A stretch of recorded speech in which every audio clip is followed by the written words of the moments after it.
Hello, I'm Steph from My Driver Classic and I'm incredibly excited today because I'm showing you this wondrous Vauxhall Victor FC. Now this is an incredibly rare car and you might know it as either the 101 series because it was said there was 101 improvements from the outgoing FB, or you may also know it as the Envoy if you're watching from abroad. Now this is an incredibly rare car and I have wanted this been on the bucket list essentially for years, and Joe's dad had purchased this particular car, and he's very generously lent us the keys, not only to test today but to take it to Goodwood Revival. So if you enjoy this video, this won't be the only video of it you see. We'll be putting it in the Revival video as well. But what is the FC all about? Well, in today's video we're going to take you for a walk around the outside, talk you through the history and some of the tech, and we're going to take you out for a drive as well. Hopefully you'll enjoy this video as much as I've enjoyed making it, because for me this is definitely in the top 10 of cars we've tested this year. Right, let's grab the keys and crack on. In 1964, Vauxhall brought the Victor FC to market. Now, it might have come only 3 years after the FB, but it felt like it came into quite a crowded market. There were some really good competitors out there. Cars like the Super Minx, the Morris Oxford Series 6, the A60 Cambridge, alongside all the stuff from Ford, because Ford had really stepped their game up coming into the early mid-60s. But Vauxhall were determined that the FC would wow the public. It had 101 improvements, and Vauxhall were determined that they were going to present something brilliant, something different, and something that would wow the public. First of all, the body was, in Vauxhall's own words, dramatically new, giving its owner all the roominess of a full six-seater with exceptional vision. Compared with the FB, it had much greater shoulder room, plus significant gains in other dimensions, which made it amply spacious to fit 3 in the front and 3 in the back. And I'd say that still holds true even now, because it does feel like you could fit 6 people in at a push anyway. Yet the 101 was only slightly wider and longer than the previous Victor, because nearly all the extra space had come from important advances in body design, things like the curved side panels, the curved doors and the curved window glass. Now it's worth noting that the curved window glass is something that Vauxhall carried on, and this was their first car that they ever did it in. The luggage boot space is bigger too, so there is 13.4 cubic feet of space for hard luggage and still more room for soft luggage, and in total 23 cubic feet. We've put this to the test with our Goodwood luggage and we weren't disappointed. We got loads in the back. Now, every bit as important as this was an increase of over 70% in the body's torsional stiffness, coupled with improved resistance to deflection under load. This extra rigidity gave it a reassuringly steady ride on rough or unpaved road surfaces. If you're wondering how that performs, I'm going to show you that later on our drive.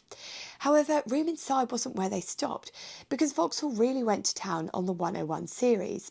The distinctive new shape was developed in line with help from wind tunnel research, and in tests that they proved that the design was functionally efficient. The aerodynamic lines of the body made high-speed cruising easier and quieter, and new window seals had been developed to eliminate wind noise, and the venti panes had been redesigned to give ventilation without wind noise, without draft and without rain entering the car. You'll notice when we're out, the vehicle is unusually quiet for a 60s car, which really should come as no surprise, because Vauxhall put a lot of work into this. There was effective insulation between mechanical components and body, an improved exhaust system and better insulation of the exhaust system from the body. Clutch and gear change linkages had been improved to eliminate any slight transmission noise, as well as give more positive operation. The electric motor for the windscreen wipers and the heater fans were in the engine bay, which added extra quietness to the interior.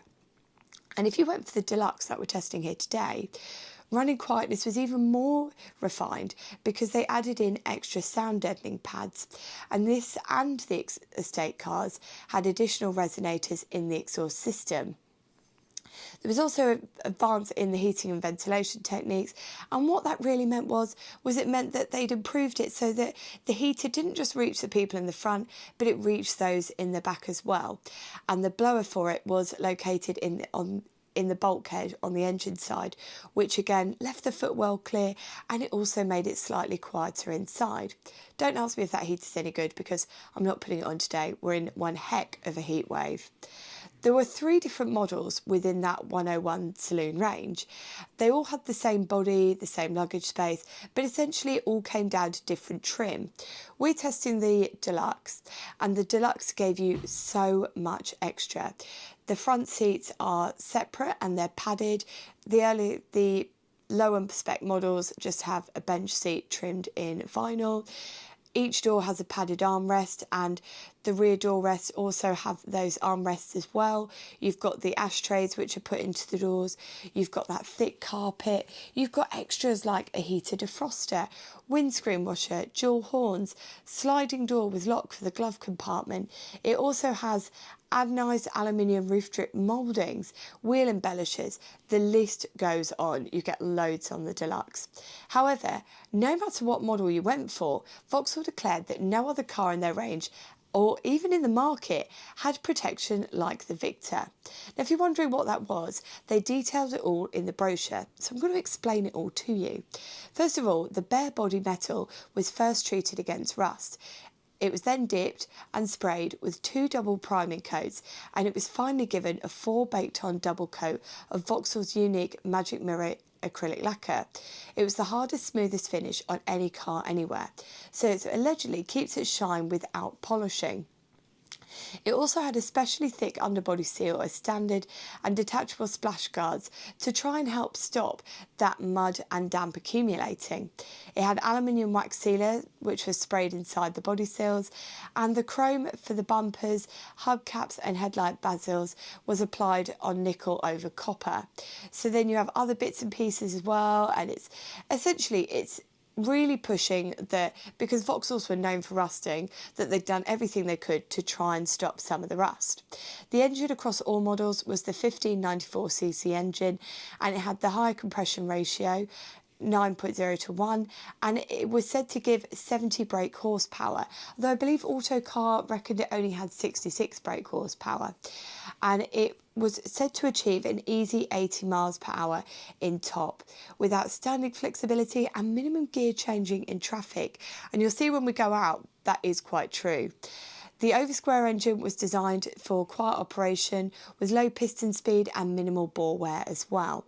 Fuel consumption was said to be surprisingly economical. However, when Autocar tested one in 1966, they found the car did 0 to 60 in 20.4 seconds and achieved low 20s MPG-wise, which wasn't especially competitive. However, it's obviously held up well, because on our trip down to Goodwood, we're getting roughly the same results, which isn't too shabby considering there are 3 adults, camping equipment and a hefty portion of luggage in the boot and on the back seat. Braking wise, its drums all round are standard and duo servo to rear. You could have paid extra, but we haven't paid any extra to get those disc brakes. The brakes were also said to be self-adjusting, which would have been a very attractive prospect for buyers at the time. Now that's a little bit about the car, but let me show you this dash in more detail.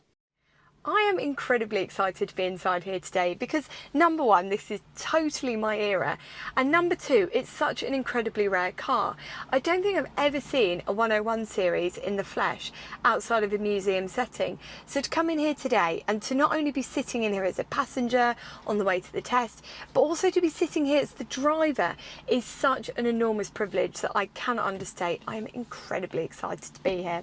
So I'm trying to make sure that I'm objective when I'm talking you through everything that's in here, and I don't end up just getting carried away with the car.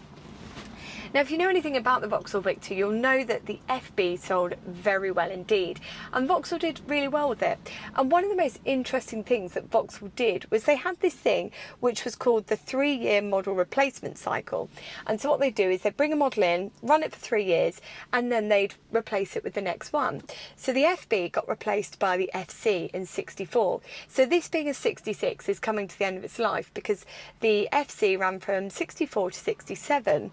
And one of the other interesting things is that the FC just never sold how they thought it was going to. And I think that's a real crying shame, because at the time, people didn't take to it as much as they took to some of the competitor cars. Ford, for example, came in with things like the Corsair, and it blew people away. This, when it came to market, It underperformed on MPG. I think when Autocar took it out, it only got 23.1 miles per gallon. And also the pricing structure was a bit higher than the competitors. So it put people off. And that is an incredible shame, because as we come in here today, you'll see that it is a very nicely spec'd out car. Now, I do have to say that this is top of the range, because you've got the standard, the super, and then the deluxe, which means that this is top of its game, and so we do have a little bit more, which I'll talk to you about, but it gives you a good overarching feel for what it would have been like even at an entry price point. And the number one I should point out are these seats, which are leather. So that only came as standard on the deluxe, and I think you could have paid a bit extra to have that on the standard and on the super. But if you got the standard or the super, you would have got the vinyled seats, which is essentially that vinyl material that you see on 60s and 70s cars. And also you would have got the bench seat as standard on those. I think you had to pay extra to get this split seating like we've got here today. But what have we got in front of us? Well, first of all, you've got this lovely deluxe badging up here. That's how I was so confident when I got in. I thought, I'm sure it is a deluxe, but look, we know it is. Coming down from there, you've got this beautiful little Vauxhall badge, and then you've got a rather decent sized parcel shelf. We've got a remarkably simple layout inside. So first of all, to the top, you've got your heater controls. Now, this was an optional extra, but I believe it came as standard on the deluxe cars. So if you were going for those two lower tiers, you would have had to pay a bit extra for this. Now, I believe this panel here, because I was reading that the radio slotted into the dash, this is where the radio would have been. Again, another optional extra that you would have had to pay a little bit more money for.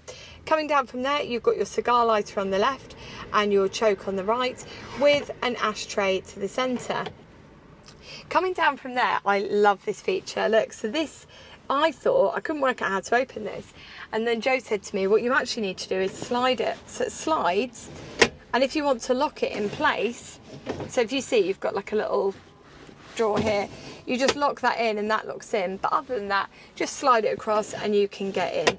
So again, it doesn't take any more room away from the inside, because you just slide that out. And in fact, they were so conscious of how much room everything was taking when they were designing this.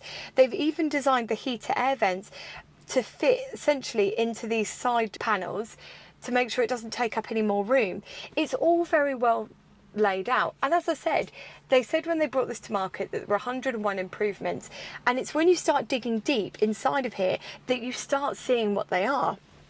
Coming in front of us, you've got your speedo running from 0 to 100. I believe when Autocar took it out, they achieved 81 as the top speed. If you look at the brochures for these, they say it will sit at 80 comfortably. They don't actually give you a top speed that it's capable of. You've got your temperature gauge, you've got your mileometer, and over on the right hand side there, you've got your fuel gauge. It's all remarkably simple inside here. Now, coming down, you've probably noticed we've got one panel which would have been here from new and one panel which is aftermarket. So in terms of your panel that's meant to be on the car, you've got your twist wipers. So then this is your windscreen washer switch. I believe that would have originally been one of those pump action things, but now it's on a switch. And then this is a really nifty invention, I think. So this is your light switch. Now when you turn it, I wonder if you can see it on camera. If not, I'll film over for you. So actually, when you twist it once, it turns this on, and then to put your sides, you pull it, and that puts your lights on as well. I really like that. I think it's all very neatly laid out. And then just coming down from here, you've got an electric fan on there on your aftermarket switch, and you've also got a bonnet pull, and that is pretty much everything in terms of your controls. Delightfully simple. I wasn't expecting it to be space age spectacular. It's a 1960s vehicle, and I think it's absolutely smashing indeed. We have got column change on this. Now when I'm changing through today, I don't know how it's going to go. I've not changed from first into second or third down into second yet. I've been advised that the gear linkages are quite worn. It's only just joined Joe's dad's fleet. It's one of those little jobs that he's going to get done. So it's a three speed column change on this, and it's fully synchro all the way through. There was also the option to get the 4-speed floor change as well, but this has got the column, and you've got your umbrella handbrake just there. Now you're probably wondering, what's it sound like? Well, you've got that 1594cc engine in this, which I believe is what they used in the FB as well. So it's not a surprise to the consumer. It's an engine that they're fully comfortable with. Just check with neutral.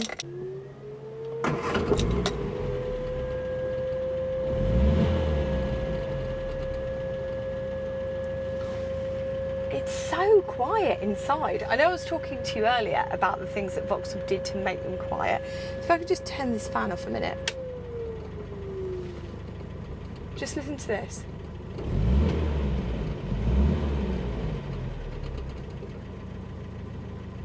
It's remarkably quiet for a 60s vehicle. Fantastic. Switch that fan back on and we'll go and have a listen from the back too.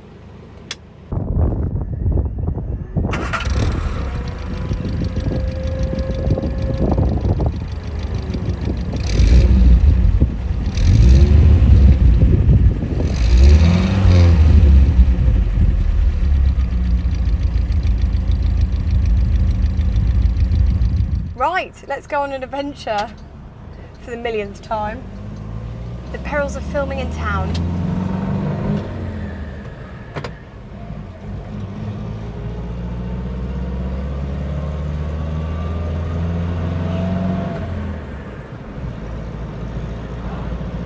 And just like that, without any fuss whatsoever, we're up into third gear. And my goodness, what a glorious car this is to drive. I am having the best time. We've had to film this section a few times, so I've got my head around the gearbox. So I'm going to tell you something about the gear change.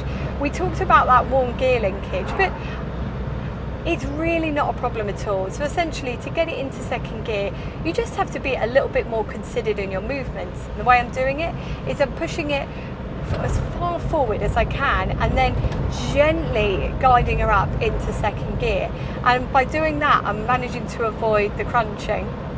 But look, it took me 2 seconds to get my head into the game, because driving this is a little bit like when I drove that Humber Sceptre a few weeks ago. It's a refined, elegant driving experience that I think would make anybody fall in love with 60s motoring. First of all, the thing that strikes you as soon as you slide into these seats is just how comfortable these seats are. And if you read brochures from the time, they say that the seats do what a lot of 60s cars don't.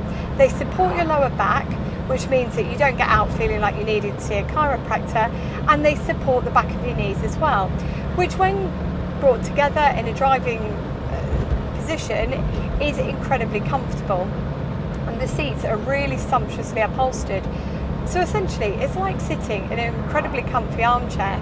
It's just, if I'm being objective, I would have liked an armrest here. That's the only thing that this is missing to become a 10 out of 10 seating and driving experience. So one of the first things that jumps out at you, apart from these seats, is your seating positioning. So where I'm sitting, and for full disclosure, the seats have been restrapped, I'm perhaps a smidge higher, maybe half an inch higher than one might have been if they were buying the car from new.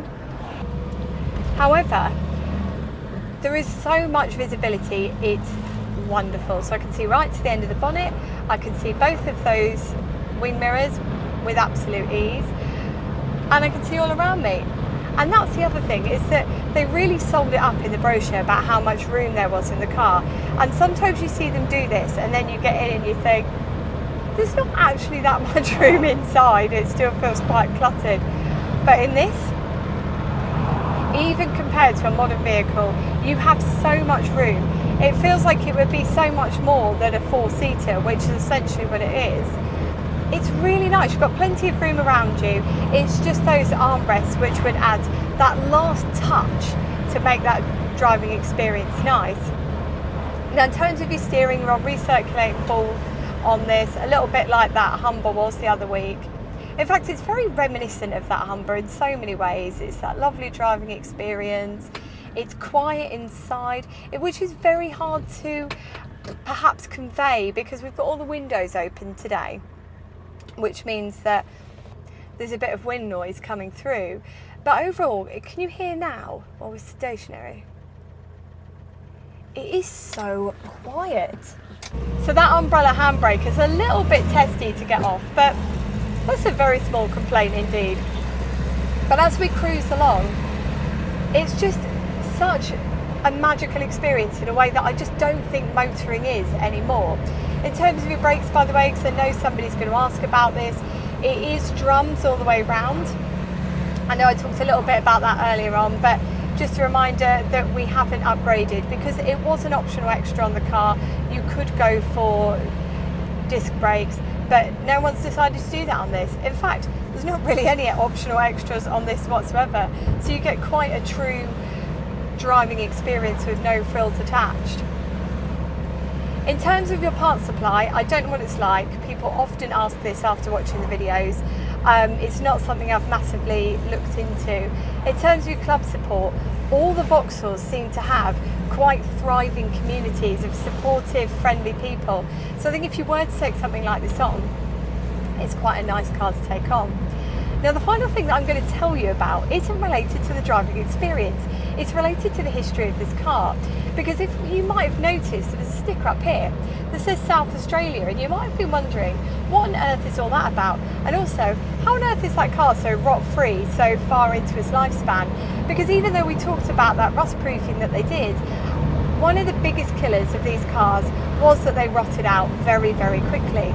This one was loved so much by one of the previous owners that he not only took it out to South Australia when he went over there to live or work or whatever he was doing, he actually also brought it back with him as well.